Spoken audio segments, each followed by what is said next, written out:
பக்கம் இந்த ஆபரேஷன் சிந்தூர் மூலமாக பாகிஸ்தான் ஆக்கிரமிப்பு காஷ்மீரில் இருக்கக்கூடிய அந்த 9 பயங்கரவாத அமைப்புகள் தாக்கப்பட்டிருக்கக்கூடிய சூழல்ல பிரதமர் மோடியினோட வெளிநாட்டு பயணங்கள் ஒத்திவைக்கப்பட்டிருப்பதாகவும் ஒரு அண்மை செய்தியை பார்த்துட்டு வரும். இது தொடர்பான விவரங்கள் ரஹ்மான்.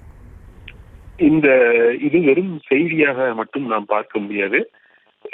இதோடு நாம் தெரிந்து கொள்ள வேண்டிய மறைமுகமான செய்திகள் நிறைய இருக்கின்றன. இந்த வெளிநாட்டு பயணம் ஒத்திவைப்பு என்கிற அந்த செய்தியை நாம் டீக்ரிப்ட் செய்தோம் என்றால் நமக்கு கிடைக்கக்கூடிய வகை பல வகையான விடைகளாக இருக்கிறது. முதலில் இந்த பகல்காம் தாக்குதல் ஏப்ரல் 22 நடத்தப்பட்ட பொழுது சவுதி அரேபியாவிற்கு பிரதமர் மோடி பயணம் மேற்கொண்டிருந்தார்.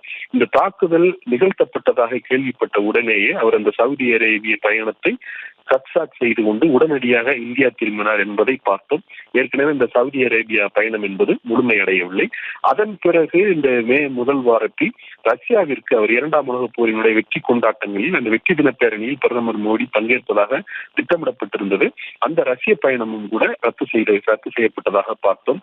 அந்த முதல் சவுதி அரேபிய பயணம் ரத்து என்பது பகல்காமில் பயங்கரவாதிகள் நடத்திய தாக்குதல். அதைத் தொடர்ந்து அது ரத்து செய்யப்பட்டது என்றால், இந்த 2வது பயண ரத்து என்பது இதற்கு பதிலடி நடவடிக்கைகளுக்கு திட்டமிடுவதற்கான அந்த ஆலோசனைகள் சென்று கொண்டிருக்கின்றன.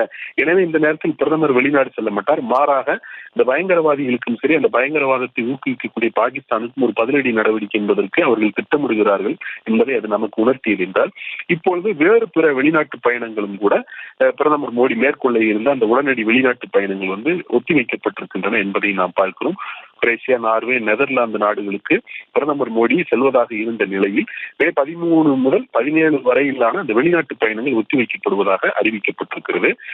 உச்சி மாநாட்டில் கலந்து கொள்வதற்காக பிரதமர் திட்டமிட்டிருந்த நிலையில் அந்த பயணமும் கூட ஒத்திவைக்கப்படுவதாக அறிவிக்கப்பட்டிருக்கிறது என்றால், இன்னும் அரசு நிலையில் பல்வேறு ஆலோசனைகள் நடத்தப்பட்டுக் கொண்டிருக்கின்றன.